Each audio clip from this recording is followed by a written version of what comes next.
이재명 경기도지사께서는 대한민국 기본소득의 선구자로서 청년 기본소득을 비롯한 각종 혁신 정책들을 경기도에 도입하고 계십니다. 환영합니다.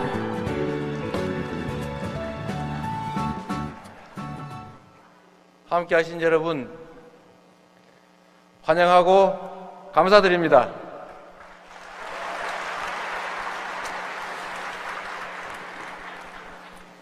지구 반대편에서 함께 해주신 분도 계시고 또 우리 가까운 곳에서 와주신 분도 계십니다. 또 각 시군의 우리 시장 군수님들 그리고 또 국정에 바쁘신데도 함께 해주신 국회의원님들, 시도의원 여러분, 또 우리 교육감님까지 진심으로 감사드립니다. 아마도 오늘의 이 행사가 지금은 미약하지만 언젠가는 역사의 중요한 한 장면으로 기록될 것으로 확신합니다. 우리가 정치를 하는 이유, 또 함께 살면서 추구하는 가치, 그런 것들 중에 가장 중요한 것은 공정의 가치라고 생각합니다. 경쟁하되 공정하게 경쟁하고 모두에게 공정한 기회가 부여되고 각자가 기여한 만큼의 몫이 보장되는 사회라야만 그 구성원 모두가 열정을 다하고 그 사회가 가지고 있는 자원과 가치들이 제대로 효율을 발휘할 수 있게 된다고 확신합니다. 사람들에게 우리가 동기를 부여하기 위해서 효율과 경쟁을 추구했지만 이제는 그 상황이 많이 바뀐 것 같습니다. 인간이 필요로 하는 생산력, 생산량은 충분히 늘어나는데 사람들에게 주어지는 기회는 많이 줄어들고 있습니다.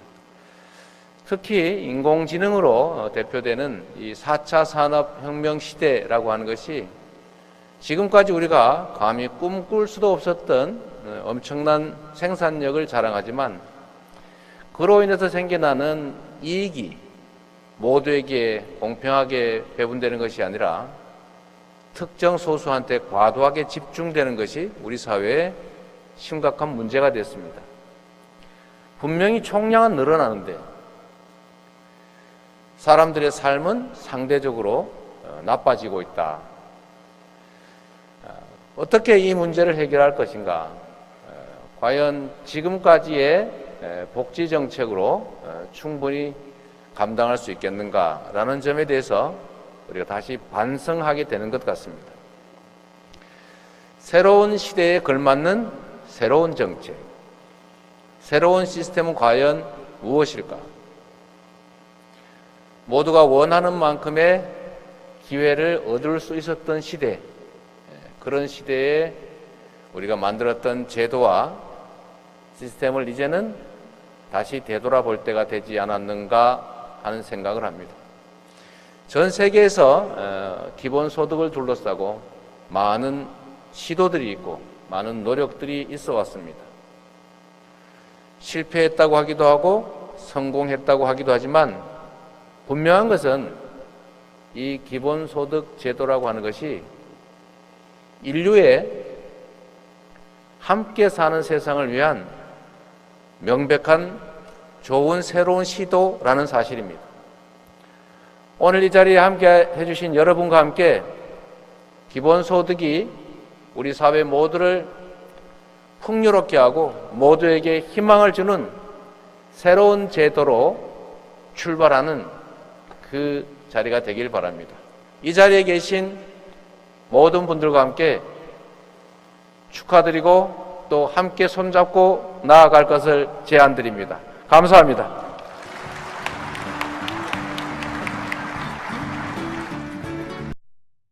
안녕하세요. 빈스 영상입니다. 이재명 지사님이 아주 정확히 잘 짚어주셨습니다. 왜 현 정부는 이 시점에서 이런 고민을 안 하는지 참 궁금했는데요. 당연히 앞으로 다가올 4차 산업혁명에 대한 대비책을 지금부터 준비해야 됩니다. 역시 이재명 도지사님입니다. 기술 혁신은 필연적으로 일자리의 축소를 가져옵니다. 상식적으로 생각해봐도 말이죠. 앞으로의 기술 발전은 한 사람이 처리하는 생산성은 파격적으로 성장할 테고, 시장 규모가 커지지 않는 이상 일자리는 줄어들 수밖에 없습니다. 10사람의 몫을 한 사람이 감당하게 되는 세상이 오는 것이니까요. 18세기 후반부터 시작된 산업혁명을 보고 우리는 부족하나마 앞으로 발생할 사회적, 정치적 변화에 대해 예상을 해볼 수가 있습니다. 많은 직업이 사라질 것이며 또한 그보다 많은 직업이 생겨날 것입니다. 아니, 생겨나야만 합니다. 그 말은 인구가 늘고 소비 여력이 높아지며 1인당 소비하는 각종 에너지와 서비스와 물품이 더욱 늘어나야만 한다는 것을 의미합니다. 높아진 생산성에 맞게 소비가 늘어야 경제가 제대로 순환합니다. 그래야 일자리가 창출되는 것이지요. 생산성이 아무리 늘어도 소비하지 않는다면 생산의 의미가 없습니다. 전략이 미덕인 시절은 이미 지나가 버렸습니다. 현대의 소비 형태는 과거와 비교해보면 양적으로도 질적으로도 차이가 많습니다. 과거엔 상상할 수도 없는 소비를 현대인들은 하고 있죠. 그게 다 과학기술의 발전으로 생산성이 높아졌기 때문입니다. 그리고 그것은 지금으로서는 상상할 수 없는 미래의 소비 형태를 만들어내야만 한다는 숙제를 남기는 것이기도 합니다. 예를 들자면 가상현실이나 정강현실 산업은 말할 것도 없고, 아주 먼 미래에는 우주여행이나 심해여행 산업도 만들어내야 한다는 것이죠. 또한 엄청난 소비의 증가로 많은 쓰레기와 폐기물이 발생될 것이고, 재활용이나 폐기 기술도 개발해야 될 겁니다. 인류가 가장 소홀히 해온 부분이 바로 이 부분입니다. 재활용 기술이나 폐기 기술, 자원을 리사이클링 시키는 기술을 개발해야 하고, 자연적 분해나 산화 속도에만 의존해서는 안 될 정도로 많은 쓰레기를 현재 발생시키고 있고, 미래에는 더욱더 그러하겠죠. 인간은 생명공학 분야에서 현재 꽤 진전된 유전자 조작 기술을 가지고 있습니다. 물질의 분해를 담당하는 미생물을 유전자 조작 등의 기술을 통해서 보다 빨리 분해할 수 있는 기술을 개발해내야만 합니다. 비닐이나 플라스틱 쓰레기가 가장 큰 골칫덩이로 이것들을 미생물로 분해할 수 있다면 정말 획기적인 발견이 되겠죠.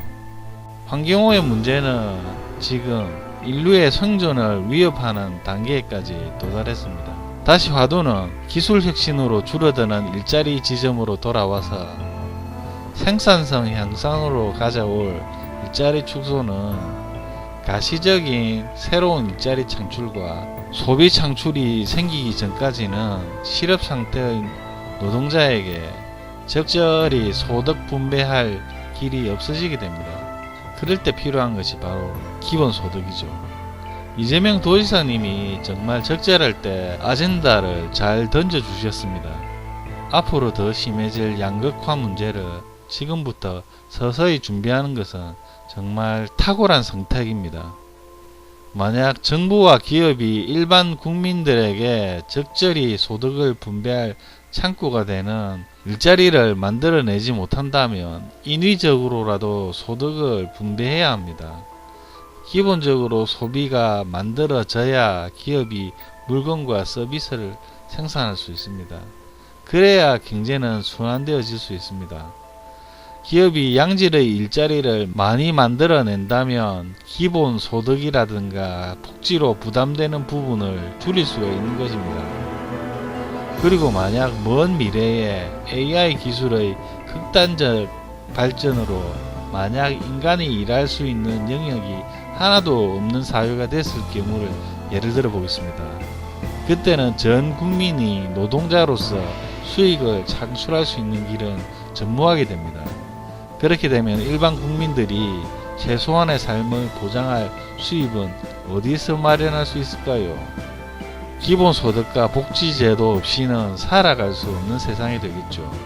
앞으로 3, 40년 후에는 AI 기술의 발전으로 인하여 인류의 직업은 기계에게 많이 빼앗기게 될 거라고 많은 과학자들이 예상하고 있습니다.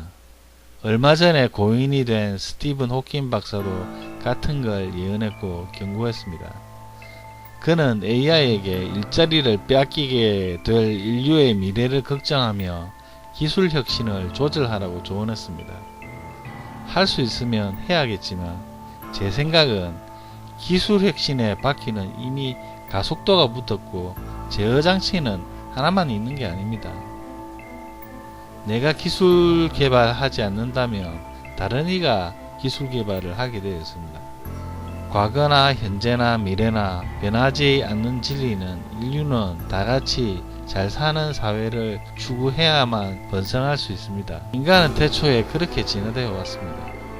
적자생존의 자연 법칙 속에서 살아남을 힘은 바로 동료들과의 협업 정신과 이타주의가 인류가 자연계의 지배자가 된 지금의 위치에 자리 잡게 된 근원이라는 것을 잊어서는 안 됩니다.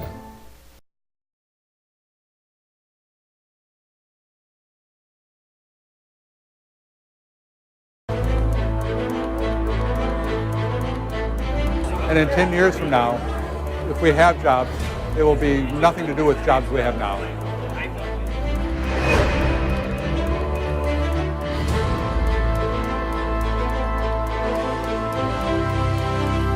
If people are rigid, and both in terms of education and staying and want to stay in the same place, they will not have jobs. 힘찮게 나오고 있는데 방심하고 있는 사이 정말 로봇이 인간의 일자리를 위협하는 것은 아닐까. 실제 많은 전문가들의 전망을 토대로 꼽은 로봇에 의해 사라질 직업군에는 에너지 관련 직종, 금융 서비스업 종사자, 농업 관련직, 행정 관련직, 판매직 등 다양한 업무 종사자가 자리하고 있다. 그만큼 산업 전반의 다양한 업무를 로봇이 대체할 만한 능력을 키워가고 있다는 뜻이다. 현실로 다가온 인공지능의 역습, 심지어 전문직까지 위협을 받는다는 기사가 연일 쏟아져 나오는 이 시점, 근본적인 해결책 그리고 대비책이 필요하지 않을까. There'll be no need for jobs perhaps in 20 years.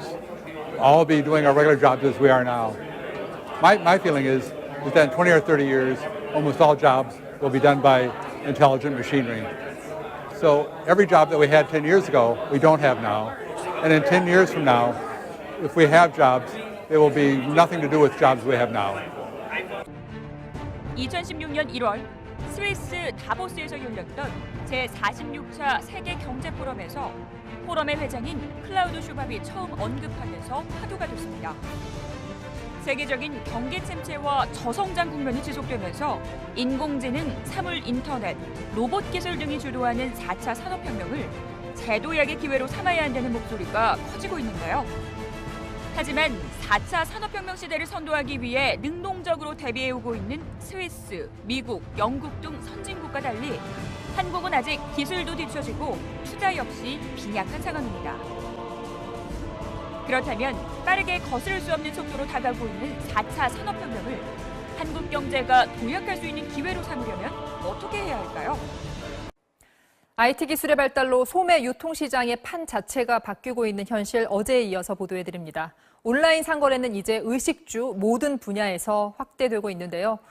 때문에 앞으로 경기가 좋아지더라도 소매 자영업의 형편은 나아지기 어려울 거란 경고가 나오고 있습니다. 자주 사야 되는 물건임에도 불구하고 매번 오프라인에 갔어야 했던 게 너무 불편해서 이거야말로 온라인으로 빨리 넘어와야 되는 사업인데 어찌 보면은 이제 제가 자주 가기 귀찮아서 좀 시작을 한 게 이렇게 IT 기술을 통해 소비자와 공급자를 연결해주는 서비스를 오투어 서비스라고 부릅니다. 매주 입을 셔츠를 집으로 가져다주는 정도는 이제 기본. 차량 정비도 찾아와서 해주고 부동산 계약을 도와주는 업체까지 그야말로 의식주 모든 분야에서 각종 서비스가 등장하고 있습니다. 시간 들여 발품 팔아가며 가게에 직접 갈 일이 없어지는 겁니다. 이런 온라인 거래의 성장 속도는 무섭습니다. 지난 2015년 전체 소매 판매액 중 온라인 거래액은 14.7%였는데 지난달에는 24.4%까지 뛰었습니다. 소매 판매량 4분의 1이 점포를 거치지 않고 있다는 뜻입니다. 이런 O2O 서비스들은 전통적인 유통의 구조를 뿌리채 바꾸고 있습니다. 소비자와 생산자를 직접 연결해 주다 보니 목 좋은 곳 1층에 번듯한 매장을 열어야 장사가 잘 된다는 식의 기존 상식이 깨지고 있는 겁니다. 19세기 만들어졌던 유럽의 기차역입니다. 증기기관차로 수많은 사람과 화물을 실어 나르면서 산업혁명을 촉발한 곳이 바로 이 플랫폼이죠. 그런데 4차 산업혁명 시대에는 이 플랫폼의 역할이 디지털 세계로 옮겨갔습니다. 디지털 플랫폼은 일종의 광장 같은 역할을 하는데요. 애플, 구글, 아마존, 페이스북 같은 기업들이 구축한 플랫폼 네트워크를 통해 사람들이 모이고 상품과 서비스가 거래됩니다. 이런 플랫폼 기업들이 4차 산업혁명의 주역으로 각광받고 있는데요. 비즈니스의 개념을 바꾸고 있는 플랫폼 사업을 범기영 기자가 소개합니다. 우버는 택시가 필요한 승객과 승용차 운전자를 연결해주는 차량 공유 플랫폼입니다. 승객은 교통비를 아끼고 운전자는 가외돈을 챙기는 사업 모델로 세계 630여 도시로 확산됐습니다. 기업 가치는 4년 만에 19조 원으로 급등했습니다. 자기 진영으로 끌어들여야 됩니다. 컨텐츠를 제공하거나 앱을 개발해서 제공하는 업체들한테 수익의 70%를 주고 자기는 30%만 가지는 상생의 분배 룰을 적용을 했습니다. 플랫폼의 적용 분야도 무궁무진합니다. 교육, 금융, 법률 자문, 의료, 물류뿐 아니라 심지어 농업 분야에도 새로운 플랫폼 기업들이 나타나 산업 지형을 뿌리째 바꾸고 있습니다. KBS 뉴스 범기영입니다. 대표적인 제조업체인 삼성전자는 종업원이 30만 명이 넘고 전 세계 79개 나라 공장에서 제품을 생산합니다. 삼성전자의 시가총액은 325조 원입니다. 이에 비해서 플랫폼 기업인 페이스북은 종업원이 2만 명이고 직접 생산하는 제품이나 서비스는 사실상 없습니다. 그런데도 시장 가치가 약 530조 원으로 삼성전자의 1.6배에 달합니다. 페이스북의 자산은 네트워크에 있습니다. 친구 맺기로 가상 공간의 플랫폼을 제공한 후 20억 명의 사용자에게 광고 수익을 올리고 있습니다. 네트워크는 비즈니스의 판도 바꾸는데요. 예를 들어 에어비앤비는 집을 가진 사람과 숙소가 필요한 사람을 이어주고 수수료를 받아 돈을 법니다. 부동산을 전혀 소유하지 않고도 호텔 비즈니스를 뒤흔들고 있습니다. 대규모 인력이나 공장 설비가 필요 없기 때문에 플랫폼 기업은 성장도 빠릅니다. 과거 기업들이 시장 가치 10억 달러가 될 때까지 성장하는데 평균 20년이 걸렸지만 페이스북은 6년, 에어비앤비는 채 3년도 걸리지 않았습니다. 일본은 지난 4월부터 가정용 전력 시장이 자유화됐는데요. 국내 전기 소매 시장은 약 50조 원 규모에 이르고 있습니다. 그동안 한전이 독점해 왔는데 처음으로 민간에 개방됩니다. 일반 사업자가 전기를 사서 소비자들에게 직접 팔 수 있게 되는 겁니다. 경쟁 체제를 도입해서 요금도 내리고 공공 서비스의 품질도 높이겠다는 게 정부의 구상인데요. 큰 변화가 예상됩니다. 이동통신 3사와 알뜰폰의 LTE 다운로드 속도가 거의 차이가 없는 것으로 나타났습니다. 내년부터는 이동통신 3사 공통으로 출시될 단말기는 모두 자급제 단말기로도 판매될 예정입니다. 올해부터 이동통신사 대리점을 찾지 않고도 자유롭게 휴대폰을 구입할 수 있는 세계 최초 5G 상용화를 위해 숨가쁜 일정을 이어가고 있는 이동통신 3사는 만구축의 만전을 기하고 있습니다. 한지희 기자가 보도합니다. 단말기 자급제 시장이 확대됩니다. 기존 단말기를 통신사에서 사던 방식과는 달리 기기 따로 요금제 따로 가입할 수 있게 되는 건데요. 이에 따라 국내 최대 포털 사이트 네이버도 자급제 시장에 진출할 의사를 밝히며 시장 경쟁이 과열될 전망입니다. 국내 이동통신사인 SK텔레콤이 ADT 캡스를 인수하면서 단숨에 보안업계 2위 자리에 올랐습니다. 인공지능 등 첨단 기술을 보안 사업에 접목해 새 먹거리를 만들고 차세대 보안 시장을 선점하겠다는 건데요. 5조 원이 넘는 보안 시장의 판이 흔들리고 있습니다. 이명재 기자입니다. 미세먼지가 심해지면서 공기청정기가 필수 가전제품처럼 돼가고 있는데요. 요즘엔 전문 기사가 집을 찾아와 실내 공기를 진단해주는 서비스 상품까지 등장했다고 합니다. 김병영 기자입니다. 소비 절벽에 다다른 한국 경제에 렌털 산업이 주목받고 있습니다. 최근 1인 가구가 증가하면서 소비 패턴이 바뀌고 있는데요. 이에 따라 렌털 상품의 범위도 취미와 오락, 레저로 넓혀가고 있고 사물 인터넷 기술을 도입한 맞춤형 렌털 상품도 등장하고 있습니다. 네, 현대차 그룹이 자동차 분야에서 혁신 기술을 보유한 기업에 연이어 투자하고 있습니다. 특히 정의선 수석 부회장이 그룹 전체를 총괄하면서 스마트 모빌리티 시장 투자에 속도를 내고 있습니다. 앞으로 음식점에 들어갈 때 꼭 하나 살펴보실 게 생겼습니다. 음식점 바깥에 걸린 별 표지판인데 이것이 보이면 깨끗한 곳으로 공인된 곳입니다. 이렇게 음식점의 위생관리 수준을 평가하는 위생등급제가 어제부터 시행에 들어갔습니다.